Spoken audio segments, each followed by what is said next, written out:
Touraine. Aujourd'hui, j'ai la grande joie d'accueillir Charlie. Bonjour. Bonjour Aurélie.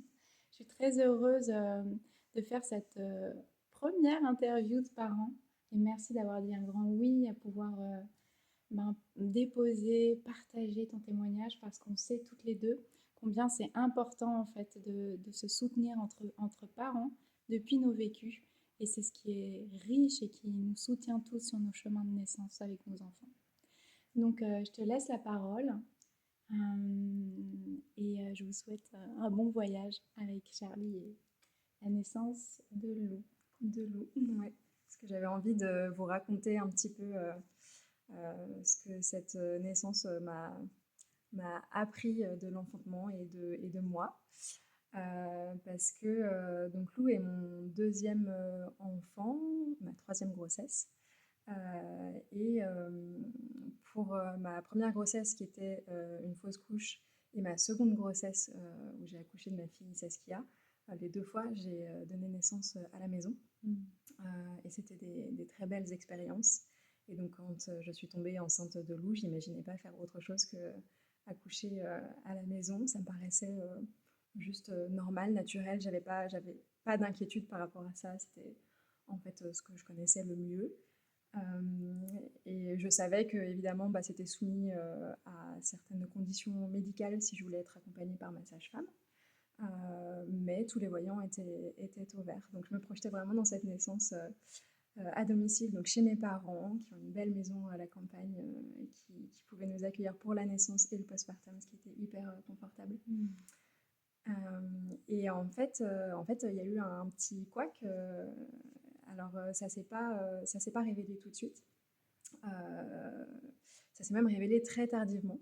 Il y a eu tout un enchaînement de petits événements qui ont mené à cette espèce d'apothéose, si je puis dire, au cours du 9e mois. Donc, quand j'étais déjà installée chez mes parents en me préparant à donner naissance ici. Donc, la chambre de naissance était préparée. On avait déjà eu le dernier rendez-vous avec notre sage-femme sur place pour qu'elle prenne possession des lieux, qu'elle installe son matériel, etc. Encore une fois, tous les voyants me semblaient au vert. Et jusqu'au jour, donc c'était, je crois, quelque chose comme 3 semaines avant la date de terme, où je reçois un coup de fil de ma sage-femme euh, qui m'annonce écoute, Charlie, je suis vraiment désolée, mais je viens d'avoir au téléphone l'équipe de l'hôpital de Roanne, qui est l'hôpital à côté, enfin, où je m'étais inscrite pour, pour qu'ils aient mon dossier là-bas au cas où il y a un besoin de transfert. Je viens d'avoir un coup de fil de l'hôpital de Roanne, je ne vais pas pouvoir t'accompagner pour ton accouchement à domicile. Donc voilà, donc ça a été un moment où je me suis effondrée émotionnellement parce que j'avais rien vu venir. Et après, on a décortiqué un peu ce qui s'était passé. Donc, c'est là que j'ai remonté le fil de tous les événements qui avaient mené à ça. Euh, euh, Sans rentrer dans le détail, c'était comme une suite de petites coïncidences qui avaient mené l'équipe médicale de Roanne à s'inquiéter pour ma santé au moment de la naissance et en particulier au moment de la délivrance. Parce que une échographie avait montré que sur le placenta du bébé, il y avait ce que l'échographiste avait appelé un cotylédon aberrant. Donc un petit morceau du placenta qui n'était pas tout à fait accroché au reste, qui dépassait un petit peu, qui peut-être était un peu moins bien accroché. Donc cette information-là qui a été prise, reprise, montée en épingle par des sages-femmes de l'hôpital qui s'inquiétaient, qui voulaient être sûres que ça se passe bien pour tout le monde. Ça s'est transformé en risque d'hémorragie de la délivrance et donc l'hôpital a émis un avis déconseillant l'accouchement à domicile parce qu'ils estimaient que je serais plus en sécurité si j'accouchais à l'hôpital. Donc ma sage-femme qui, elle, avait eu toutes ces informations en temps et en heure, qui savait exactement ce qui se passait avec mon placenta, qui n'avait pas du tout été inquiété par l'information, était maintenant un peu en porte-à-faux parce qu'à partir du moment où c'était écrit dans mon dossier à l'hôpital que l'accouchement à domicile était déconseillé, si elle venait quand même m'assister à domicile et qu'il y avait le moindre souci, et ben, elle pouvait avoir des conséquences juridiques, pénales, etc. Enfin, voilà. Et donc, elle pouvait pas, enfin, en tout cas, elle ne voulait pas prendre ce risque.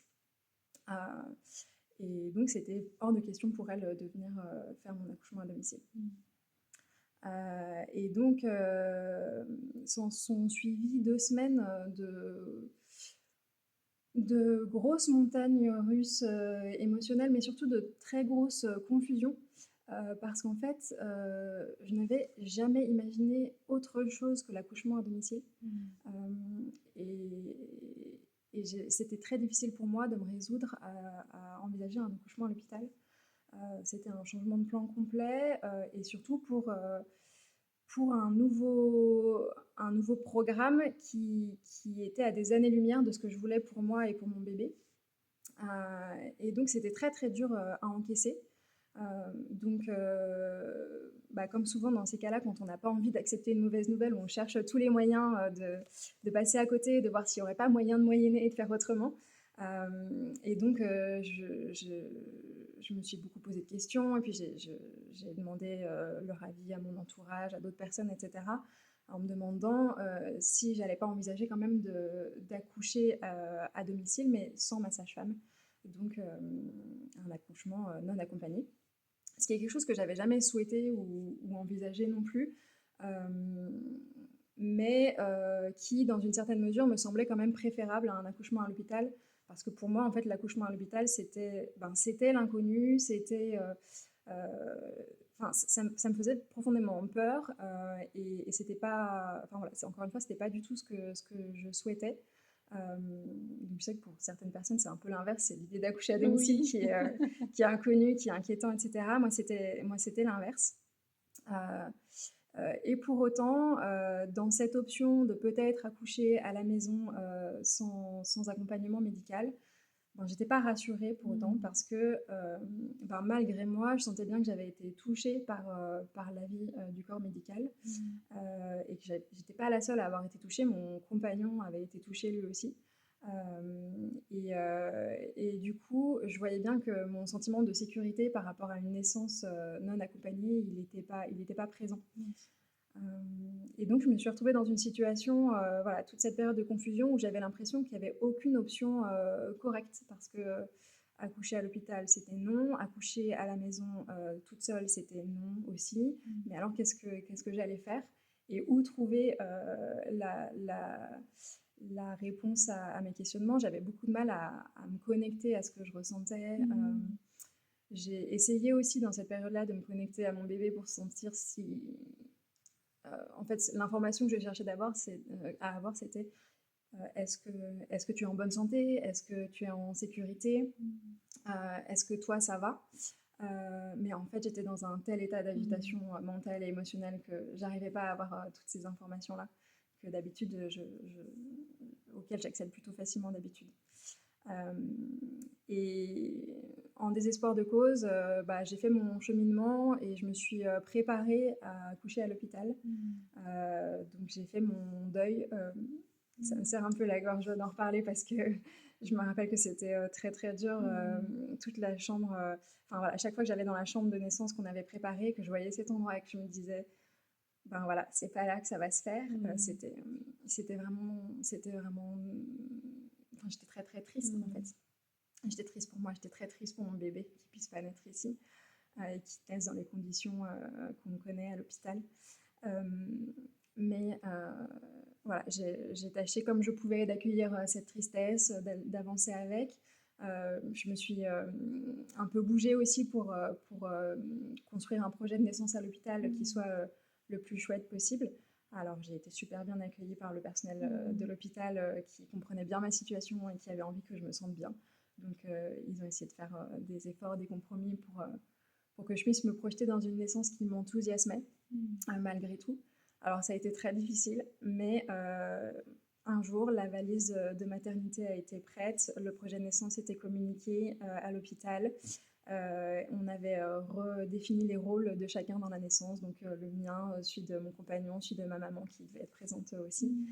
Tout le monde savait un peu ce qu'il fallait faire quand la naissance se déclencherait. Et il restait juste une inconnue parce que je voulais pouvoir rentrer le plus tôt possible à la maison après la naissance, donc si possible dans les 24 heures. Mais pour ça, il fallait que j'ai une sage-femme qui vienne faire les suites de couches à la maison. Et ma sage-femme qui devait faire l'accouchement à domicile aurait été ravie de le faire, mais si la naissance tombait trop tôt ou trop tard, ça tombait pendant sa semaine de vacances, elle ne pouvait pas venir faire les suites de couches. Et donc à ce moment-là, je me suis dit, bon, je vais chercher une autre sage-femme pour assurer la permanence si la naissance survient pendant cette semaine-là. Et donc je me suis tournée vers la sage-femme qui avait accompagné la naissance à domicile de mon aîné, de Saskia. Qui est un peu plus loin, et enfin voilà, pour d'autres raisons, j'avais pas décidé de faire appel à elle cette fois-là. Et donc je l'ai appelée pour savoir si elle était d'accord de venir faire les suites de couches, et donc pour lui expliquer la situation, je lui fais un petit résumé de ce qui s'est passé, et donc elle me dit mais pas de souci, je viendrai, tu peux leur dire que je m'engage, etc. Et elle ajoute cette phrase qui a tout changé. Et tu t'inquiètes pas, si jamais les choses vont trop vite et que tu accouches à la maison, je viendrai aussi. Et en fait, quand elle m'a dit ça, alors j'ai eu l'impression d'avoir de nouveau le cerveau retourné complètement à 180 degrés, parce que je me suis dit plusieurs choses. Je me suis dit... cette sage-femme-là, qui fait des accouchements à domicile depuis des années et que je connais pour être très protocolaire, très consciencieuse, etc., je lui ai expliqué ma situation. Elle est en train de me dire, c'est pas grave si tu accouches à domicile. Elle m'a rassurée, j'ai senti qu'elle n'était pas inquiète. Elle m'a dit clairement que sur cette histoire de placenta, il n'y avait pas de souci à se faire, que ça arrivait souvent, qu'il n'y avait pas de problème, que j'allais pas faire d'hémorragie, etc. Et elle me disait en filigrane, fais-le, ton accouchement à domicile, je viens. En tout cas, c'est ce que j'ai choisi d'entendre à ce moment-là. Et contre toute attente, ça m'a pas du tout fait plaisir. Parce qu'à ce moment-là, moi, je venais enfin de me recalibrer sur l'accouchement à l'hôpital, et elle venait de rouvrir la porte que j'avais eu tellement de mal à fermer. Et donc, sur le coup, ça a été l'explosion à l'intérieur, et j'étais dégoûtée. Je me disais, mais comment je vais faire ça, de nouveau, je suis dans ce choix impossible. Est-ce que je fais cet accouchement à la maison, non accompagnée, mais je sais que je pourrais appeler cette sage-femme juste après et qu'elle viendra, ou est-ce que je vais à l'hôpital Et voilà, de nouveau, les deux options étaient ouvertes, et de nouveau, aucune ne me donnait entière satisfaction. Et donc, j'ai sorti mon joker appel à une amie à ce moment-là. Je savais exactement à qui il fallait que je parle. Alors, c'est drôle parce que c'est une amie que je n'ai jamais vue en vrai d'ailleurs, avec qui je n'ai des contacts que par messages vocaux WhatsApp depuis quelques années. Et on se parle de manière assez irrégulière, mais ce jour-là, je savais que c'était à elle qu'il fallait que je parle. Et donc, j'ai pris mon téléphone, je lui ai fait un vocal, je lui ai dit, voilà la situation, voici tout ce qui s'est passé les dernières semaines, voici où j'en suis aujourd'hui, dis-moi ce que ça t'évoque. Je ne lui ai pas posé de questions, je ne lui ai pas demandé de choisir ma place, etc. J'ai attendu qu'elle me fasse un retour, elle m'a fait un retour, et j'ai écouté son retour et j'ai dit, ok, je sais ce que je vais faire.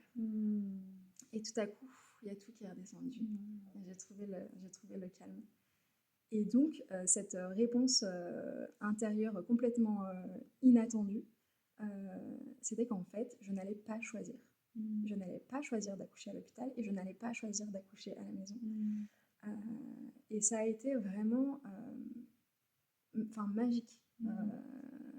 Tout à coup, il y avait quelque chose de très très serein, puisque aucun choix ne me convenait, je n'allais pas en faire, et j'allais laisser les portes ouvertes, et j'allais simplement reprendre confiance en le fait que la réponse dont j'aurais besoin, elle se présenterait au moment où j'en aurais besoin, et que c'était pas la peine d'essayer de sécuriser le truc avant, en fait.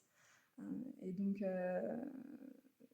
ce que j'ai compris, c'est que ça m'avait sans doute causé du tort de chercher, de ne voir qu'une seule option depuis le début, que ce soit pour l'accouchement à domicile ou l'accouchement à l'hôpital, et de vouloir prévoir comment ça allait se passer. Et qu'en fait, mon salut, c'était de tout lâcher et de rien décider, et de simplement, le seul choix que j'ai posé, c'était de rester un maximum connectée à ce que je ressentais et de toujours garder les portes ouvertes, de m'autoriser à tous les choix possibles à tout moment, jusqu'au bout. Et du coup, ça m'a donné une grande sérénité jusqu'au moment de la naissance. Ça a fait que les choses ont pu se poser aussi et que la naissance a effectivement pu se déclencher quelques jours après. Parce que jusque-là, il y avait eu plein de faux départs, etc. Des moments où je me disais, ah oui, mais là, du coup, si ça se lance maintenant, je fais quoi? Bon, et du coup, voilà, là, les choses ont pu se mettre en route pour de vrai, sereinement, sans impatience. Il n'y avait plus de problème de date non plus par rapport aux vacances de ma sage-femme et tout. C'était quand tu veux, comme tu veux, et on verra. Et ce qui est étonnant, c'est que vraiment, les portes sont restées ouvertes vraiment au dernier moment, puisque même quand j'ai cru faire mon choix final, qui était d'aller accoucher à l'hôpital, en fait, ça s'est pas passé comme ça. Et finalement, Lou est né à la maison. Et en fait, il n'y a pas de moment où j'ai décidé qu'il allait naître à la maison, mais par contre, il y a eu un moment où j'ai compris qu'il allait naître à la maison. Et ça, c'était... juste un moment où j'étais pas dans l'émotion parce que j'étais surtout dans ce que je traversais. J'étais déjà très très avancée dans la naissance et il y avait beaucoup de douleurs, etc. Enfin, j'étais vraiment dans mes contractions, mais c'était la surprise, quoi. C'était vraiment ah ouais, finalement tu vas naître ici, mais c'était tellement inattendu que en fait du coup c'était encore plus joyeux. Et au moment où j'ai compris qu'il allait naître là, alors que ne serait-ce qu'une heure avant, j'avais fait le choix d'accoucher à l'hôpital parce que je ne me sentais pas en sécurité d'accoucher seule à la maison. Et que vraiment, au moment où j'ai décidé qu'on irait à l'hôpital, je trouvais que c'était chouette, que ça me rassurait, on allait avoir une belle naissance à l'hôpital et que ça allait bien se passer. Et que vraiment, je préférais ça.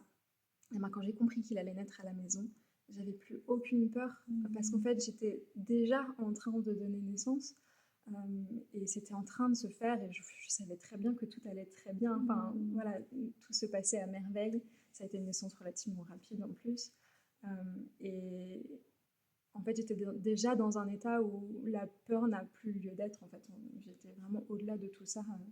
C'est ok, ça va se faire comme ça, on y va.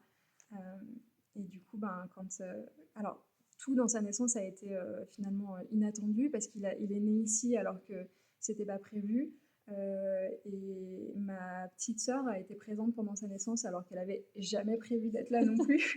Ma petite sœur qui était entrée dans la chambre de naissance pour me dire au revoir parce que j'allais partir à l'hôpital et je lui ai pris la main parce qu'une contraction arrivait au moment où elle était là et je l'ai plus lâchée et elle est restée collée à moi jusqu'à la naissance de son petit neveu. Et en fait,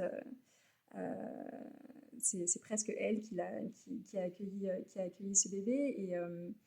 Et donc c'est vrai que quand Lou est arrivée collectivement dans la pièce, puisqu'il y avait du coup quand même aussi mon compagnon et ma maman qui étaient venus pour la naissance, il y a eu une très grande euphorie. Non seulement il est là, mais ouais, c'est comme ça que t'es né, quoi. Et puis nous, on est là aussi quand tu nais, alors que si ça avait été à l'hôpital, il n'y aurait eu que mon compagnon et moi. Et donc ça a été une joie partagée familialement qui nous a tenus pendant plusieurs jours, quoi. Et quand Lou est née, alors autant pour mon aînée, j'avais eu besoin quand elle était née d'atterrir, de ne pas la prendre tout de suite, de souffler, ça avait été vraiment intense et tout. Quand Lou est née, j'ai été tout de suite envahie de « Ah, je veux te prendre et ça y est, c'est fini. » Et puis t'es là et puis merci et merci et merci, quoi. T'es née ici, t'es née comme ça et c'était fou. En fait, cet accouchement, c'est celui que j'avais pressenti quand je suis tombée enceinte de Lou.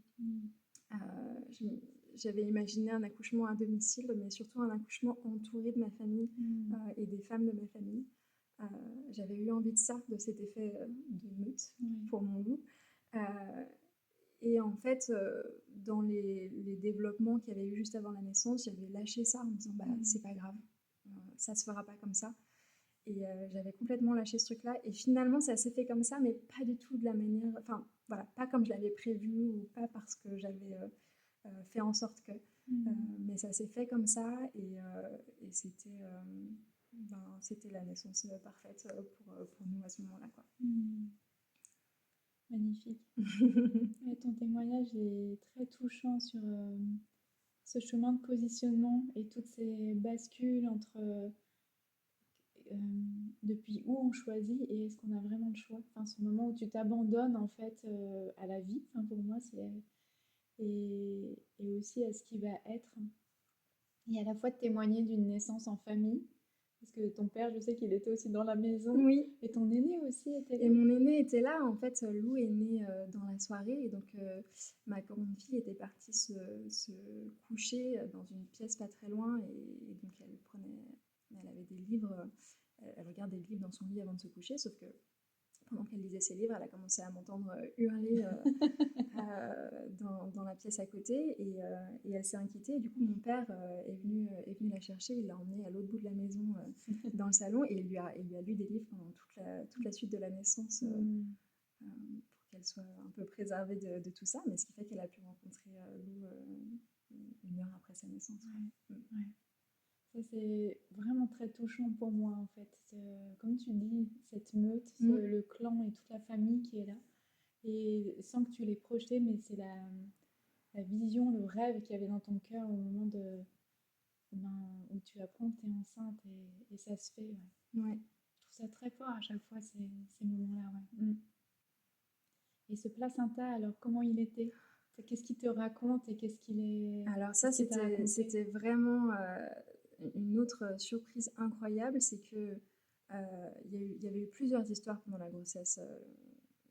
Je vous ai pas tout raconté, mais l'échographie avait décelé non seulement un cotylédon aberrant, mais aussi, ça avait été ça le point de départ de tout, que dans le cœur de Lou, il y avait une veine cave supplémentaire. C'est-à-dire que normalement, il n'y en a qu'une, et lui, il en avait deux.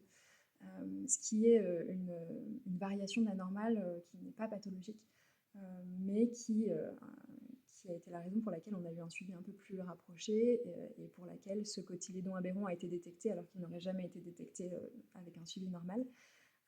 Donc il y avait ces deux choses-là. Je devais avoir un cotylédon aberrant et je devais avoir un bébé avec deux veines caves.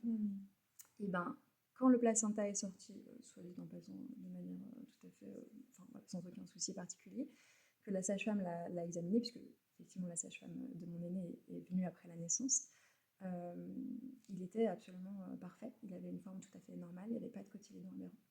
Donc ça, c'était la première surprise. Voilà. Est-ce qu'il y avait un cotylédon aberrant qui s'est remis en place parce que le placenta a continué d'évoluer pendant la suite de la grossesse, ou est-ce que ça avait été mal vu à l'échographie? On ne saura jamais. Et puis, on a dû faire une échographie de notre bébé après la naissance pour vérifier qu'il n'y avait pas de problème au niveau de son cœur. Et donc, on a été dans un service spécial d'un grand hôpital, etc. Et l'échographiste nous a assuré que notre bébé avait un cœur parfaitement normal, avec une seule veine cave. Voilà. Ouais. Donc, c'était ces deux informations qui avaient été placées, comme si elles avaient été placées là juste pour nous amener, enfin pour m'amener moi surtout à ce grand remue-ménage qui nous a finalement amené à bon port. Ouais, c'est vraiment très beau. Merci de ton témoignage. Avec grand plaisir. Et est-ce que pour clôturer, tu aurais un message là à offrir à tous les parents depuis cette expérience-là, pour tous ces parents qui t'écoutent? Et ben, je pense que je l'ai dit, mais ce qui est drôle, c'est que c'est un message que j'avais moi-même entendu pendant ma grossesse de Lou et que finalement, je n'avais pas entendu. Mais c'était vraiment cette idée que la façon la plus... la meilleure garantie de s'offrir un accouchement sécuritaire, c'était justement de ne pas se projeter dans une seule option et de vraiment garder cette ouverture qui permet d'être en permanence à l'écoute de ce qui se passe. et vraiment de trouver de la j'ai envie de dire de trouver de la joie dans toutes les possibilités, quoi. De se dire que, il y a pas de pas mettre de rigidité sur, la manière dont ça doit se dérouler pour que ce soit un bel accouchement, en fait. Parce que je reste persuadée que si on était partis à l'hôpital, ça aurait été un bel accouchement. Et je pense que c'est parce que j'en suis persuadée que j'ai pu vivre une belle naissance, pas parce que j'ai accouché à la maison. Ouais, merci. Merci pour ce message qui est essentiel. Merci beaucoup. Avec plaisir. J'espère que ce témoignage vous a nourri. Et waouh, quelle histoire, j'en suis encore toute émue. Merci beaucoup de déposer ça et on espère de tout cœur que ça va vous soutenir sur votre chemin. Et à bientôt. À bientôt, Charlie. À bientôt.